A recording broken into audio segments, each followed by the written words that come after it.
I'm Emily Mashak, and you're listening to Tuned Into NoCo, Town Square Media's show that lets you know what matters in NoCo.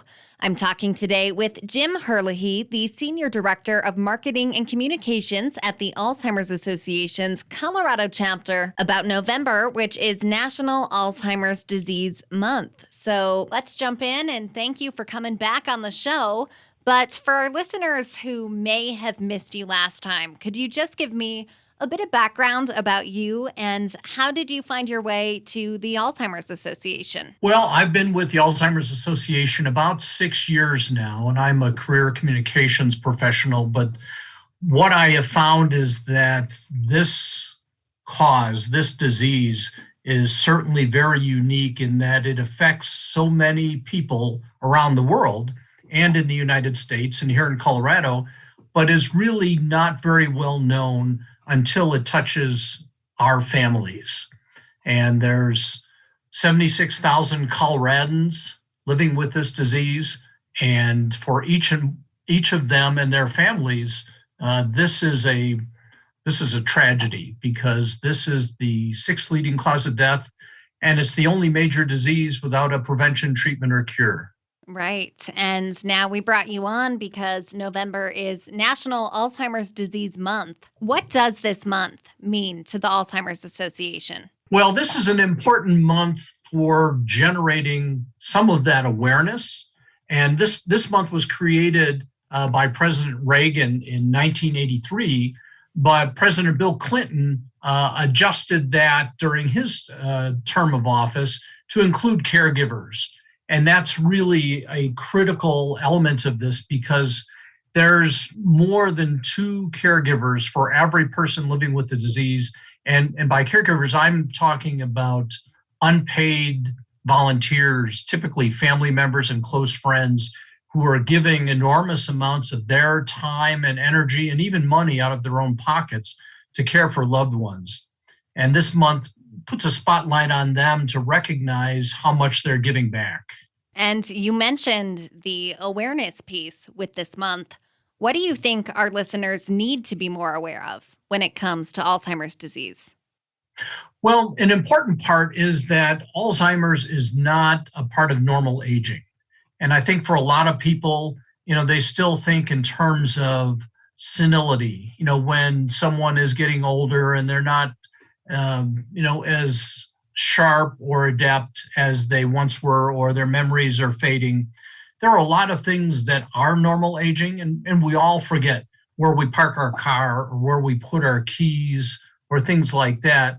But for these people, for these 76,000 Coloradans and 6.2 million Americans, this is a disease that affects their ability to live their life. And so for them, this is the start of a progression that is 100% fatal. There are no survivors of Alzheimer's disease, certainly at this point. And hopefully research is making some strides, but until we find a cure, what we're doing is trying to provide the best quality of life we can for those individuals and to help their caregivers take care of themselves as well as the person in their life. Like you said, how Alzheimer's is not a normal part of aging. How can you differentiate that, maybe for yourself or perhaps a parent or an older relative you're looking out for? When is it not just aging anymore? Well, we have, and I would direct people to our website, www.alz.org. And there we've got some information on what we consider the 10 warning signs of Alzheimer's. And those include memory loss that disrupts your daily life. Like I said, we all forget things from time to time, but if we can't retrace our steps, that can be a sign of concern. When we have difficulty completing familiar tasks, confusion with time or place, trouble understanding visual images and distances, decreased or poor judgment. One of the ways this can manifest itself is we know that people with Alzheimer's, because it's a progressive disease, it's not always recognized, but we have to be careful of them driving because they may forget why they need to be on one side of the road or another, what the significance are of the different colors and stoplights. So, there are some things that happen with people who are developing Alzheimer's or other forms of dementia that can put other people at risk. And another one is changes in mood or personality. And I'll mention that one thing that we have found over the years is that the holidays are times when these changes really become more obvious, because we may be getting together with family members that we haven't seen in maybe a whole year or 6 months. And so that time, if these people are perhaps in the earlier stages of Alzheimer's or another form of dementia, they've progressed to the point where we recognize that something's not quite right. If we may have it may be an aunt or a grandmother or, one of our parents who has always been very careful about their appearance, and suddenly they stop caring. They've always been extremely cheerful and outgoing, and now, that they are the opposite of that. Those can be signs of possibly the onset of Alzheimer's or dementia. There can be other causes for these changes, but what we encourage people to do is, if they see enough of these, more than one of these changes in our 10 warning signs, to contact their family physician and see if they can get a checkup for this person, to find out if it is something like this, or perhaps there's another cause. It can be, the aftermath of a significant surgery, a vitamin deficiency. There's other reasons why, some of these changes might take place. And so we just encourage people just to be on the lookout to manage and maintain their health and see a doctor when something is changing. Now, the last time that we talked, it was about the flu shot and how flu shots and pneumonia vaccines might be correlated with cognitive health. I know that was a while ago that we covered that, but does that still ring true? Has more research developed on that? There has been more research, and it's important, and perhaps it might be a little bit counterintuitive, because there's been a lot of conversation and concern about the vaccines and what the side effects might be. But researchers have learned, and some of these results came out this summer, that people who develop the COVID, the coronavirus, catch that, and even if they recover, there are signs that they can have lingering, what they call brain fog. And this is something that can impair their cognitive abilities. It just casts a pall over people's lives. And what researchers are trying to find out is whether or not this is a passing phenomenon, or if there are truly going to be long-term effects. And so we are, really encouraging any of our constituents and the entire population, but certainly older Americans, to ensure that they get the COVID vaccine as well as the flu vaccine, because there are risks of developing these diseases that, even after that people recover, there are still side effects. And there's anecdotal data going back to the Spanish flu of 1918 and the bird flu and SARS and other things that are all forms of coronaviruses. And there have been notes made by researchers that show very similar type of reactions. So we realize they're all in the coronavirus family, and they all have these kinds of after effects. So we feel it's very important for people to get vaccinated and then take additional precautions, because we know the vaccine is not 100% guarantee, but it does, according to research, reduces the effects and reduces fatalities, but it's not a silver bullet against getting the coronavirus. So vaccines might not necessarily prevent something like Alzheimer's, but they can help with your cognitive health in that they prevent things like the coronavirus or the flu. Is that correct? Is that a good summation? That is correct. We're not absolutely certain if getting the coronavirus can increase our odds of getting Alzheimer's, But we do know that there is a significant portion of those people who get this brain fog. And whether that can lead to or increase our risk of Alzheimer's is still something that's under study. And in terms of prevention, is it possible to prevent Alzheimer's? Are there things that people can do, or is it kind of inevitable? Well, it's a little bit of both right now. We have a major study going on right now. The Alzheimer's Association is conducting a 2-year study that's looking at lifestyle, education, and other lifestyle factors, including controlling blood pressure, our diet, how social we are. And they're looking at that to see if after a couple of years, being able to follow a healthier lifestyle will reduce people's risk. So what they're doing is they're looking at a population group that it has some known risk factors. They may be overweight, they may have a family history of Alzheimer's.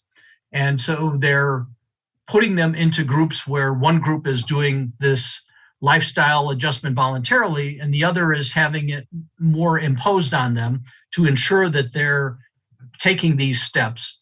And so that way the researchers can measure the changes over a several year period and see what kind of an impact it has on people's likelihood of developing Alzheimer's. It's believed that these factors will make a difference. We know one thing for sure, and this was about 4 years ago. There was a research study that was completed that showed lowering blood pressure from if your blood pressure was 140/80, the 140 is the systolic number. By lowering that systolic number down to 120, they were reducing people's chances of getting mild cognitive impairment, which is it's a precursor to Alzheimer's, by 19%, and lowering Alzheimer's, the beginning of Alzheimer's itself, by 17%. And so this was done with already approved medications, already approved by the FDA. So the researchers were just astounded by the fact that this was a true, you can't say it's a prevention, but it's a reduction in risk. And so by controlling blood pressure is one important factor that we know lowers our risk. So that is an important element. And then these other things that I was mentioning, socialization, diet, exercise, these are all things that are believed that they will contribute to lowering risk as well. So hopefully at the end of these studies, we will have better information to say that if we follow these certain steps, just like we do for people with heart disease or some other ailments where we know there's not necessarily a guaranteed cure, but there's a cocktail of different steps that people can take to lower their risk. So that's kind of the approach that's being taken now, but there's still research being done on cures. So we're looking at this from many different angles. Wow. Well, it's incredible how much research can show, especially over time, even just thinking of the last time we talked, how much it's developed. And I know some of our listeners will want to get involved, contribute in any way they can to this research.